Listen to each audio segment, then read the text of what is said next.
И вот эта книга у тебя в руках, мой читатель. Если она хоть немного согреет твое сердце, хоть ненадолго вернет тебя в прекрасное прошлое, в мечту, в детство, это будет самой дорогой наградой за мой труд. Ну что ж, теперь, следуя одному из наших прекрасных обычаев, я от всей души говорю тебе, мой читатель, добро пожаловать в Ногайский дом. Его дверь всегда открыта для тебя. Не откажитесь отведать его хлеба-соли, увидеть его житие-бытие.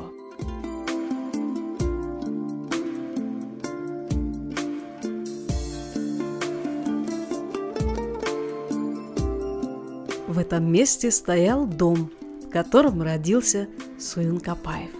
Родился в светлый весенний день, 3 мая 1927 года. Когда у кого-нибудь на голове вижу темную войлочную шляпу, в ушах моих звенит детский плач. Я еще раз смотрю на эту войлочную шляпу и невольно спрашиваю себя, как это я, малышом, помещался в такой шляпе? И на память приходят слова матери. В начале лета родился ты, мой светоч, чтобы жизнь твоя прошла, как лето, благослови тебя, Аллах. Ты был крохотный, мы боялись тебя на руки брать и укладывали в большую отцовскую войлочную шляпу почти 2 недели. Я прижимала ее к груди и пела колыбельную песню. Суин Имамалиевич Капаев, известный классик ногайской литературы. С детства вырос здесь, в этом доме. Вот жил. Тогда Кубань большая была, и Кубань здесь текла. И он все это описывал. Мы его Шоратай называли, уважительно. Есть батыр у нас, известный батыр, Шора Батыр. В честь него назвали его тоже Шоратаем. В книге «Созвездие Плеяд» на ногайском языке ярко описано его детство в Карачаевском ауле. Как туда попал наш дед Имамали, в произведении понять трудно. Есть только намеки. По устным рассказам мы знали кое-какую правду, но всегда помалкивали. Советские идеологи, хотя признали ошибки, период коллективизации, искусственного голода 30-х годов, депортацию народов, но на местах, чтобы не подвергать компрометации мощь справедливой КПСС, особо об этих временах не давали распространяться. Особенно в литературе и искусстве. Наш дед Имамали был зажиточным крестьянином, происходил из уздений свободного рода. В годы коллективизации имущество, землю, скот у него отобрали, а самого отправили на лесоповал в Читинскую область. Там он лишился части ступни и вернулся, но при первой возможности вместе с зятем поехали работать на шахту. Зять работал под землей на шахте, а дед охранял склад с динамитом. Семья жила на квартире во дворе карачаевцев Батчаевых.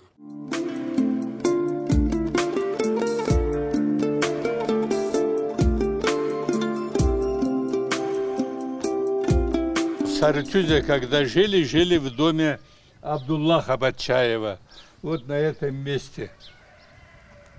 По его воспоминаниям, его всех детей он перечислял. У него было 5 или 6 сыновей. Я жил на соседней улице. Всех сыновей знаю. Один из сыновей был моим одноклассником, Завет Батчаев. Часто просматриваю книгу и все время думаю об этом доме под камышовой крышей. И вот как 2 семьи здесь помещалось. Ну, как-то в книге прочитал, что здесь шахта, где работал дед, распределяла по квартирам. И вот такое место. Но мы вот все равно после, уже вспоминаю это, как после выселения, после депортации люди приезжали И отец с огромным уважением относился к Бачаевым, встречался, они к нам приходили в гости, и как бы считалось это родственное отношение. И большое тоже это самое, ну, по уже писательской линии, Заудин Бачаев, редактор Карачаево-Балкарской газеты, вот. Он вот как раз таки был из этой семьи, и тоже часто у нас разговор вот, возникал с Артюзи.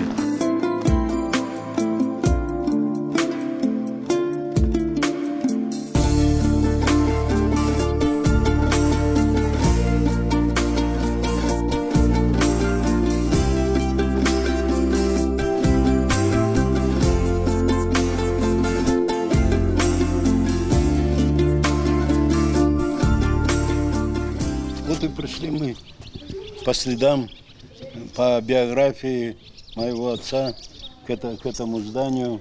Здесь в 30-е годы стояла школа, вот, и он пошел здесь во 2 класс. Учился лет 6. Вот. Очень сильные впечатления.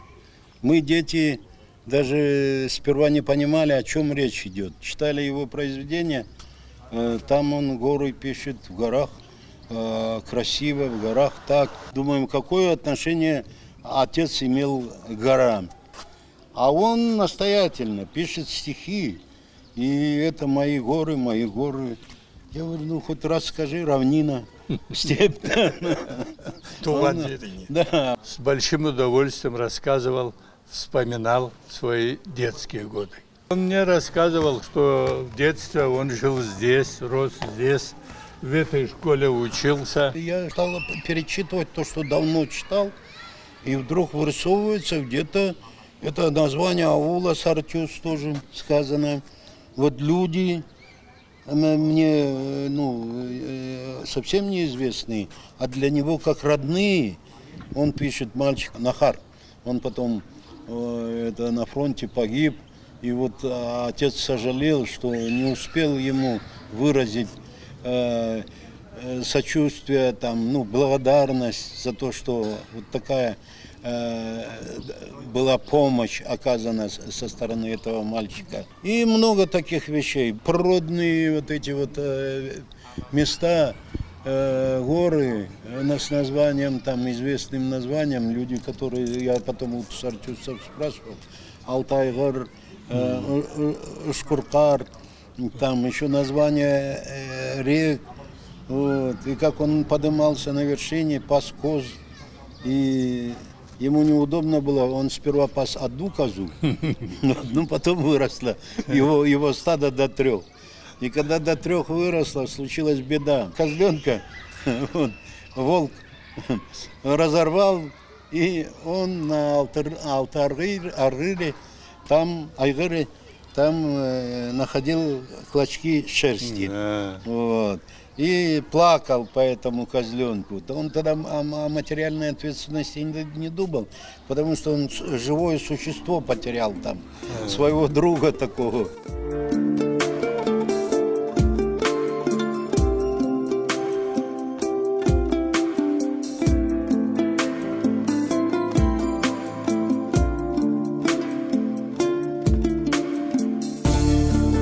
В начале 50-х годов прошлого столетия будущий писатель построил дом, в котором родились 3 старших детей. К этому времени он окончил педагогическое училище в Черкесске, работал учителем в Иркин-Юртской средней школе, окончил в Ставрополе исторический факультет педагогического института. Во время работы в школе он стал писать стихи, сотрудничал с газетами. В связи с этой деятельностью его перевели работать в Ногайскую районную газету в ауле Адыгихабль.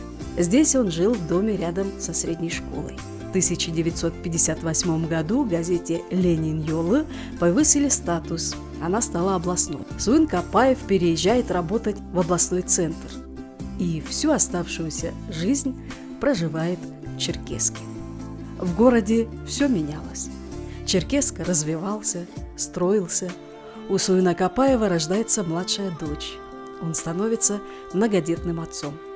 С улучшением жизни он переезжает в другой дом. Став редактором книжного издательства, ему предоставляют дважды новое жилье. Писатель только в Черкесске проживал в 4 домах в разных районах города. На улице Первомайской, где установлена ему мемориальная доска, жил последние годы.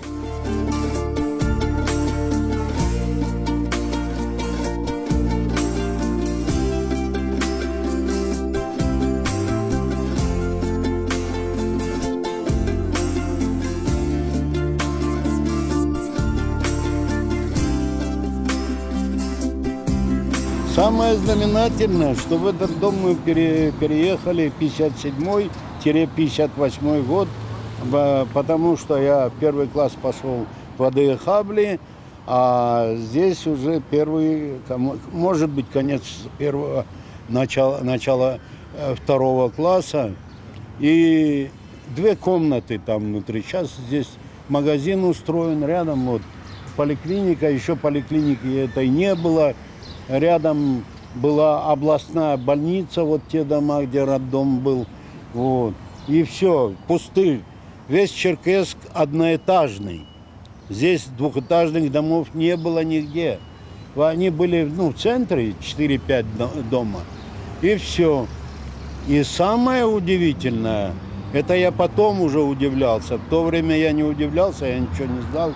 Я мальчик, бегаю, школьник. Вот. Соседями у нас был известный классик черкесской литературы Муханин Ахмедов. На 2-м этаже жил знаменитый Осман Ахьяевич Хубиев. Рядом с ними жила Халимат Байрамукова, на весь мир потом известна. В то время они, тоже как отец, переехали из аулов, все писали. Отцу квартиру давали, конечно, как редактору газеты. Областной газетой сделал Ленин Йолы, отец. Вот. При нем сделали, не он, конечно, республика сделала. Вот. И в это время здесь же, в этой новоселье, что ли, в 1957 году отца награждают орденом Знак почета. У него заслуги были, он уже писал стихи, автор книг был. И самое удивительное то, что мы оказались в писательской среде. Сюда в гости приходил Фазиль Апасович Абдулжалилов, к нам приходил. Во дворе я видел Хусейна Ханаховича Гашокова, вот, и других писателей. Все это так интересно было. Я о том, что когда-нибудь стану писателем, конечно, я не думал, но я их видел, а они мне подавали руку, я с ними здоровался, вот, и они расспрашивали меня.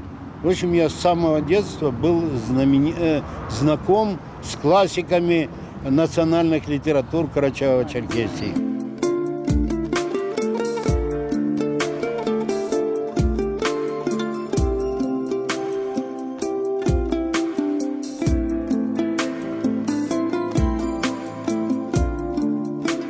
В этот дом мы переехали где-то в 1962 году. Черкесск разрастался, много новых домов. Вообще чудо было. Это уже неузнаваемые были все улицы. И вот с краю находился этот дом возле автостанции. Сейчас автостанция тоже существует. Вот возле базара маленькая автостанция. Это место этого дома. Но чем запомнилось? Мне лично тем, что я поменял школу, одну школу, вторую школу. Вот. А вот по жизни семьи отец перешел на другую работу. Стал редактором книжного издательства. Писал, очень плодотворно писал. Там, когда редактором газеты был, конечно, там тяжело работать писателю. А здесь время у него было. И он очень плодотворно написал здесь, как я вот помню, «Юсан», «Полынь», книгу. Вот. Затем в ауле Акшакрак. Ну, Акшакрак, наверное, он начал писать и в предыдущем доме. Здесь он ее завершил. А в ауле Акшакрак вышла в Ставрополе. Отца Ставропольская писательская организация сразу отметила, печатали, писали об этом произведении. И еще другие повести, известные повести и «Очаг», и песня «Тазасу» здесь начиналась писаться. И я вот не помню, в каком году он завершил, наверное, скорее всего, вот в следующем доме, где мы жили. 67-66 год, здесь я окончил школу, вот. А отец по-прежнему продолжал работать в книжном издательстве. Но здесь чем замечательно, в его жизни книги его вышли в Москве. Вот. Одной из первых вышел «Очаг», потом, значит, вышли книги «Песня Тазасу», вот. И там же «Бекболат» роман вышел. Вот. Два издания сразу Бекболата. Он один это для взрослого населения, а другой для детей. Вот. И фактически больше печатающихся из писателей было совсем мало. Не было, можно сказать, только Халимат Башировна Байрамукова очень плодотворно издавалась. Позиция отца мне интересна до сих пор, потому что многие люди, когда в то время издавались в Москве, большое значение этому придавали. Вот. У отца была какая-то позиция, он даже мало произносил о том, что его вещи стали вот так вот часто издаваться в Москве.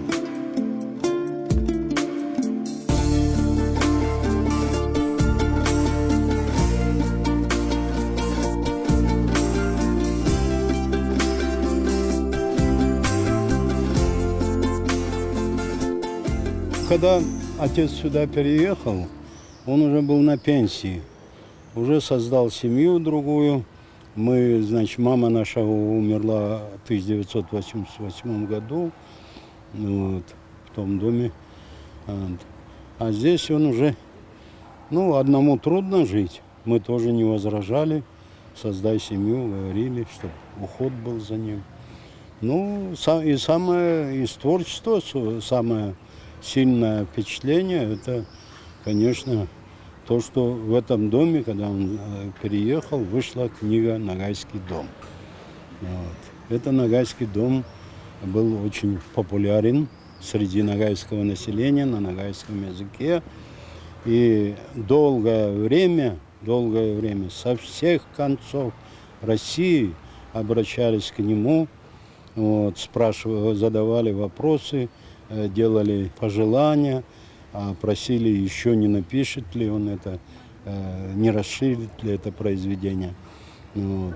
Но он одновременно в это время работал в Союзе писателей. Оказалось, что в этом доме на первом этаже располагается Союз писателей.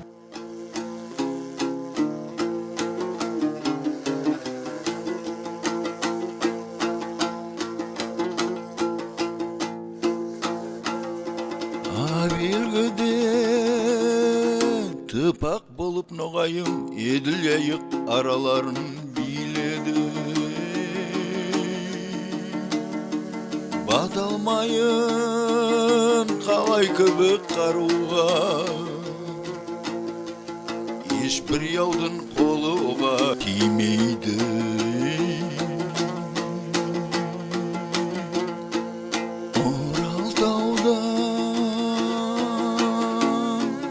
Ortasımın oynadı, yayık suda yayın tartıp yayladı.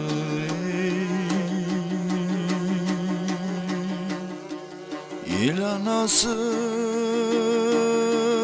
edelim dep erkeli, edil suda yaldap yaldap boyladı.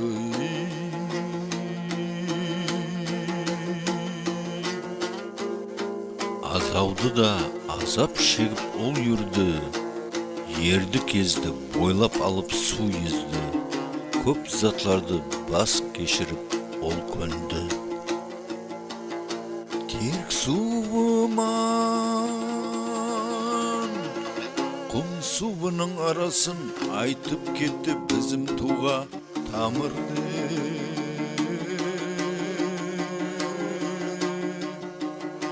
Шөл бойына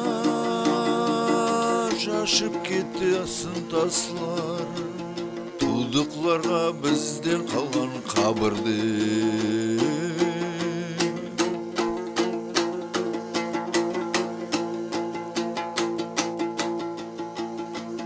Аққобаның тоғайларын толтырып, ал киізден терменлерін тақтылар.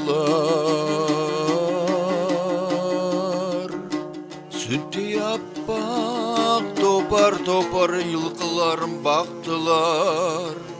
Қырымда да қыры етіп қыдырды.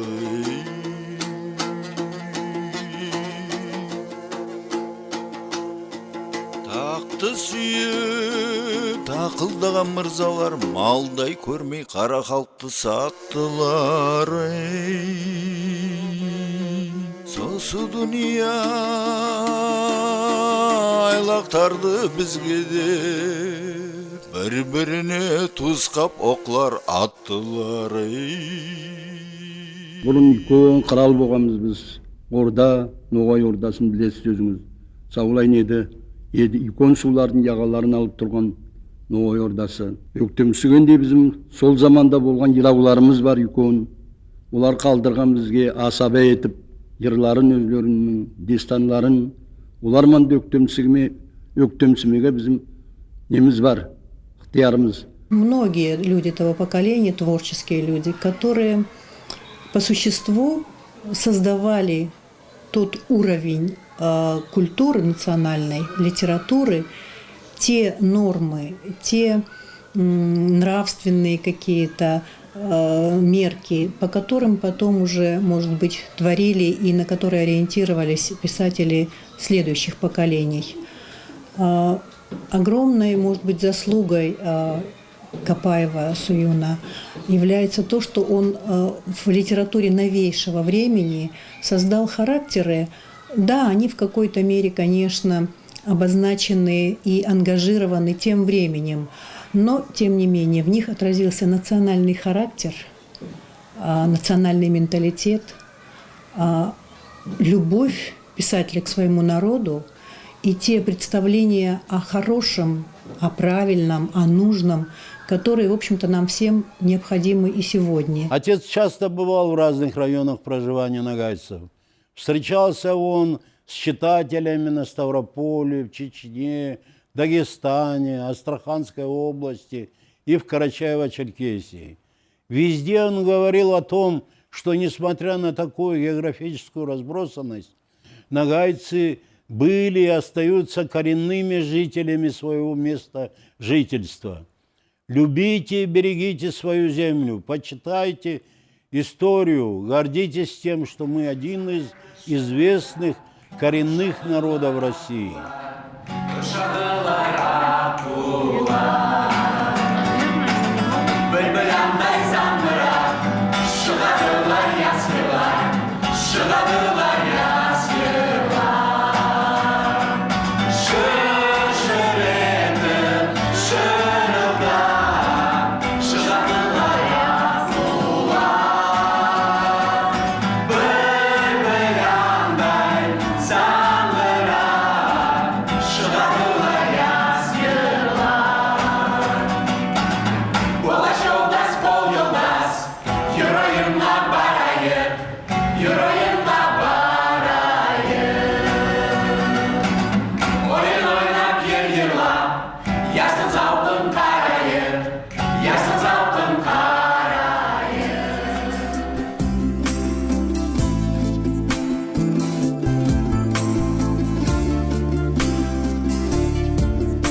раскрыть душу своего народа, его лирический мир открыть другим народам, что собой представляет. А это значит, как нагайцы умеют любить Родину, какими образами они олицетворяют образ Родины своей и так далее и тому подобное.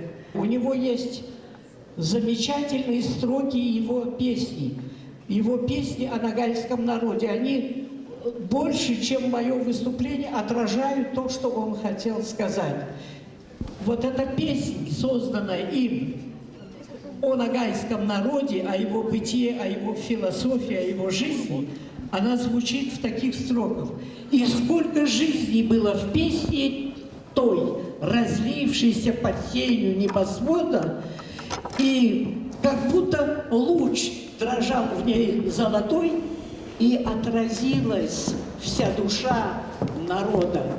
Вот я Суюну Капаеву благодарна за то, что он в своем творчестве ничего другого. Раньше было модно производственные успехи показать и все другое.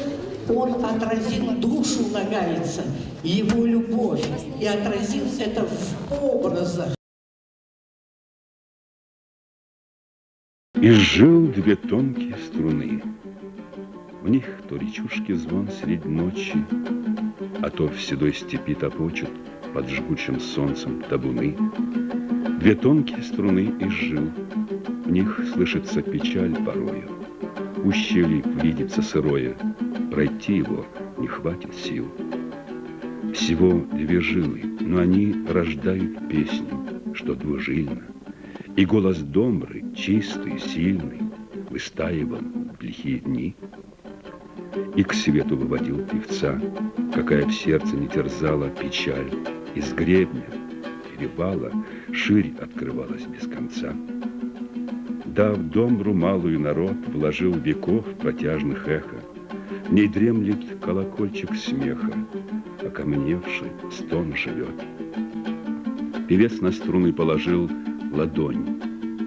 Мой русский гость, послушай народа трепетную душу. Две тонкие струны изжил. В 63-м или 5-м году я тогда только что пришел работать в радиокомитет, шел по коридору, но я его портрет видел много раз, читал его произведения где-то на русском и на нагайском языках. Но так не встречался. Вдруг вижу, он идет навстречу. Он все-таки известный человек. Так, я только что начинающий этот журналист. Как-то и неудобно было, но тем не менее я поздоровался за руку. Он вдруг посмотрел на меня, спрашивая: слушай, говорит, твоя фамилия не Апаев? Да, говорю. Я читал, говорит, он постоянно читал Карачайскую газету. Там вот недавно опубликовали мои несколько стихов, как начинающего поэта, и фотографию. Он вот это запомнил. Я был удивлен, но через некоторое время я понял, по рассказу других моих ровесников, ко всем молодым он обращал такое же внимание. Он запоминал, при встрече спрашивал, чем мог, помогал и так далее. Вот с этого дня мы друг с другом часто общались.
принципе, уже в 60-е годы стала преодолеваться одномерность лозунговости литературы, постепенно утверждаться традиционная философичность ногайской лирики, подпитанная фольклорным и эпическим опытом, народной философией и этикой.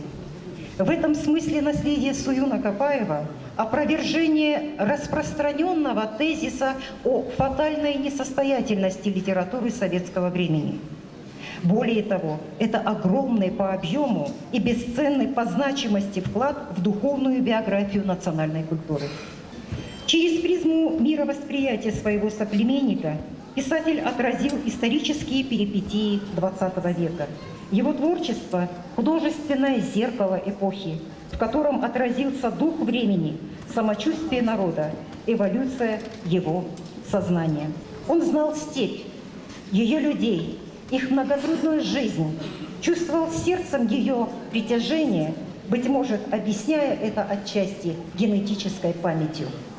Стихи, сборник прозы под названием «Современники» запечатлели эту привязанность писателя. За снег и сосны, рвущиеся ввысь, тебе я благодарен за радость и печаль, за смех и слезы, за любовь и горе, за тьмы ущельев и степные дали, где табуны гуляют на просторе, за песнь горы, что в сердце расцветает. Тебе спасибо, мать моя природа. Жаль, только крыльев не дала ты мне, но есть они у моего народа.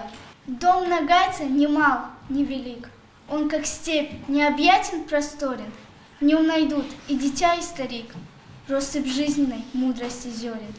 В доме том, дорогой мой кунак, ждет тебя доброта и удача, уважение, сердечность и знак. Наши песни со смехом и плачем. Мой кунак, заходи в этот дом, ты увидишь из узеньких окон дивный мир, убедишься ты в том, как нагайское сердце широко. Смешайте языки земли, и я среди них в тот час узнаю зов матери родной земли. Язык нагайский понимаю, бывает горек он порой, тот наш степной полынный запах. Язык народа, мой родной, ты на степных настоянных травах. Более 50 лет во всех регионах проживания нагайцев исполняется песня «Нагайский чай».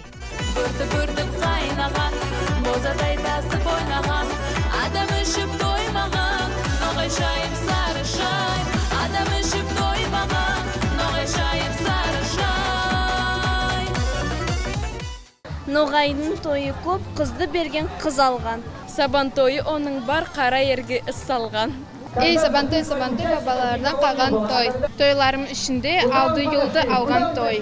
Осын бүгін күніміз, ойын ойнап, той тойлап. Қызлар яслары қарасын, бір-біріне бой бойлап. Той төрінде отырсын, ақ сақаллар, атайлар. Сөйлетісін, байласын, хатты қызларын анайлар. Ey saban toy, ata babadan kalgan toy. Toylarımın ışığında aldı yoldu algan toy. Ey saban toy, ata anadan kalgan toy. Toylarımın ışığında aldı yoldu algan toy. Заглядывая в тетрадки отца, тогда я наткнулся на одно четверостишье. Кроме него в тетрадках было много обрывочных, непонятных мне заметок. Отец только сам знал им применение. Я их и не рассматривал. Опять мое внимание остановилось на похожей стихотворной строфе. Ата-ананың қадырын балаларың болғанда көрерсің, ата-ананың қадырын ялғыздықта білерсің. Они были понятными, но, прочитав их, я рассуждал долго. Сначала я никак не мог разобраться, оно народное или изречение самого отца.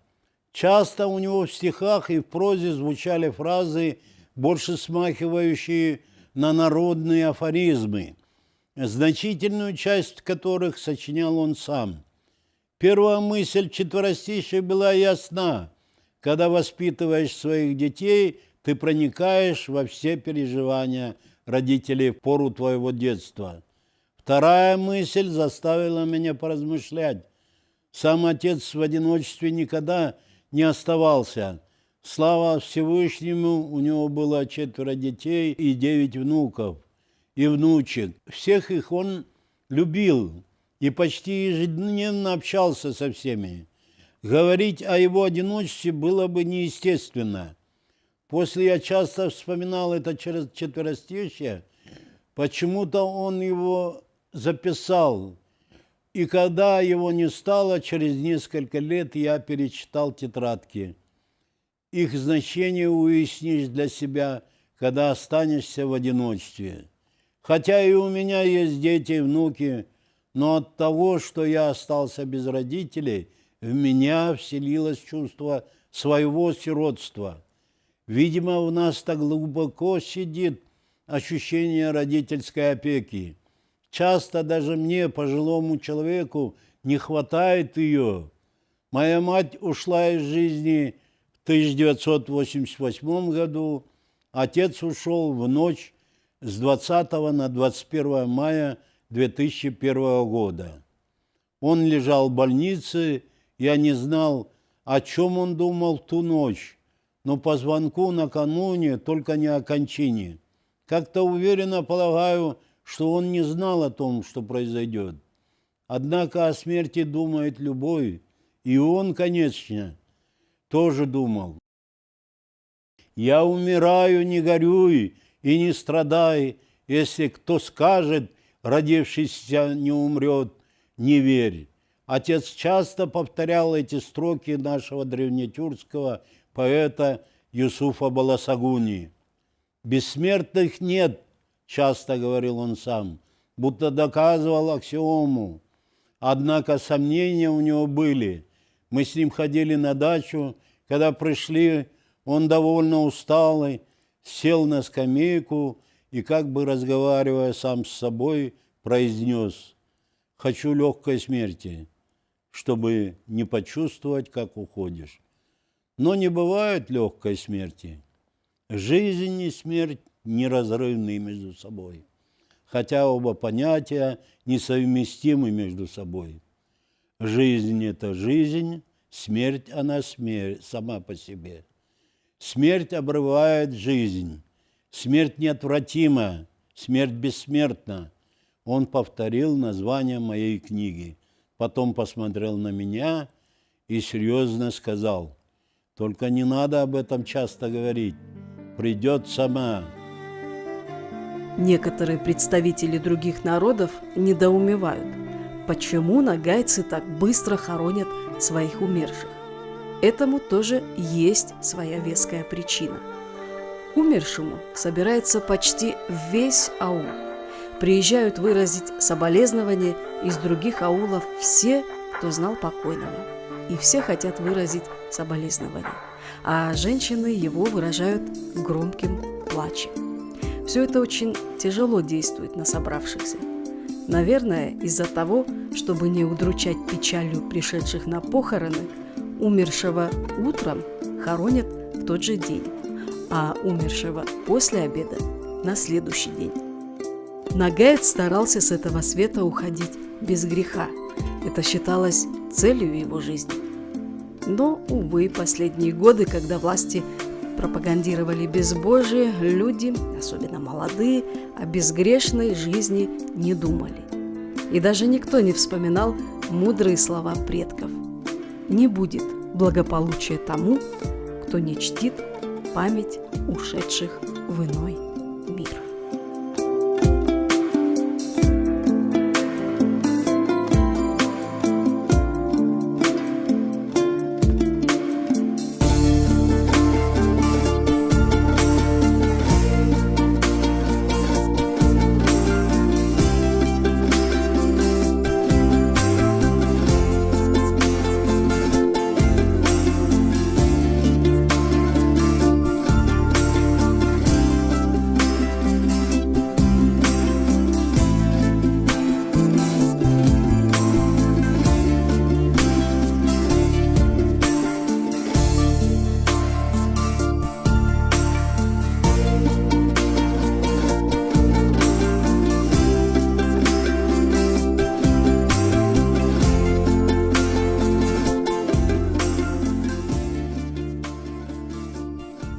когда приезжал в аул, он всегда приходил к нам и приносил моим детям в подарок книги. Свои книги дарил. И он говорил, если привезу конфеты, они поедят и забудут. Если принесу им, подарю игрушку, игрушка сломается. А вот мои книги будут им как память. И эти книги мы дома храним, бережно относимся. И сегодня интерес к творчеству Суюна Имамалиевича Капаева, он не иссяк, а с каждым днем, я могу сказать, увеличивается. И с гордостью мы учим детей в школе, которая носит имя великого народного писателя, поэта Карачаева-Черкесии Суюна Имамалиевича Капаева. Поразительно другое. Я сколько знал его, видел, как он торопился жить. Какие-то вещи он делал моментально, ничего не откладывал на потом. Творческое дело индивидуальное, он всегда торопился издаться, готовил публикацию и тотчас относил ее в редакцию. Не успел выпустить книгу, как писал следующую. Несмотря на то, что у него не было условий, он мог работать за 2 выходных дня, написать главу книги, более 20 машинописных страниц. Иногда давал мне начитку. Дома, где кроме нас, детей, всегда были люди, писать было трудно. Писал во время отпуска в санаториях и домах творчества. Отец определенного наставления мне не сделал. Его наставления сложились у меня из отдельных наших бесед и жизненных эпизодов. Внешне они даже не характеризовали наши взаимоотношения, но о том, что их содержание было направлено на меня, я узнал после его ухода. Его речи никогда не были назидательного характера. Он говорил со мной на равных. Я слушал. В глаза он меня никогда не хвалил. Сказывалось народное воспитание. Отец не должен хвалить сына. Это приравнивалось к тому, что он хвалил бы самого себя. Вспоминая его, я понимаю свое одиночество, но, слава Всевышнему, у нас есть дети, которые продолжат нашу жизнь. Когда отца не стало, казалось, что осиротела и ногайская литература.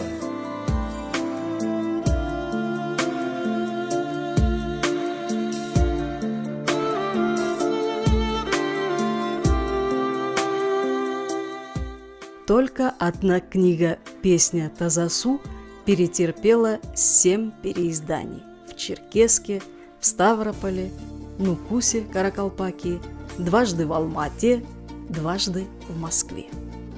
В литературной газете как-то я прочитал интересную публикацию «Для Бога мертвых нет» Бориса Друяна, редактора стихов Анны Ахматовой. В статье имеется эпизод, проливающий свет на отношения метра российской поэзии Анны Ахматовой и ее сына, великого тюрколога Льва Николаевича Гумилева. Автор статьи Борис Друян описывает, как они встречались с Львом Николаевичем. Он пишет: «Я прочитал последние строки известного стихотворения поэтессы по его просьбе. А вы, мои друзья, последнего призыва, чтоб вас оплакивать мне жизнь сохранена, над нашей памятью не стыть плакучей ивой, а крикнуть на весь мир все ваши имена. Да что там имена, ведь все равно вы с нами, все на колени, все». Багряный хлынул свет, и ленинградцы вновь идут сквозь дым рядами, живые с мертвыми, для славы мертвых нет. Хорошо прочитал, с выражением улыбнулся ему Лев Николаевич. Пожалуйста, еще раз, только последнюю строку. Борис Друян прочитал, не понимая смысл просьбы. На самом деле, сказал Лев Николаевич, эта строка первоначально сочинена так: живые с мертвыми, для Бога мертвых нет. Я тоже хотел повторить эти восхитительные слова и отнести их к литературе, для которой тоже мертвых нет. После смерти в других цветах ожили произведения отца. На пьедестале ногайской литературы вечным огнем засветились созвездия Плеяд, Хырлу, полноводная Тазасу, харизма Корана и, конечно, Ногайский дом. Суюн Капаев создал виртуальный Ногайский дом. Он есть всюду, где живут наши соотечественники. Он и в родном для нас Иркин-Юрте и в Черкесске, в Терекле-Мектебе и в Махачкале, в Астрахани и в Москве, в Крыму и на Ставрополе. Тепло Ногайского дома согревает и довольно многочисленных представителей нашей диаспоры в Турции, в Германии и во многих других странах. В мире все неравно и неровно. В нем тревог и радости не счесть. И в любой судьбе, пусть самой скромной, приглядишься, тоже взлеты есть. В мире счастья с горем ходят пары. В нем метут снега, растут цветы. После гроз опять над миром старым радуг воздымаются мосты. В нем добро и зло в смертельном споре, как вода с огнем, как день и ночь. Для меня больнее чужое горе, это от бессилия помочь. Но когда в миру с моим участием зло бывает вновь посрамлено, мое сердце заполняет счастье, раны заживляет в нем оно. И ведет порывисто и плавно жизнь непредсказуемый свой бег. Пусть же все неровно и неравно, лишь бы длился человечий век.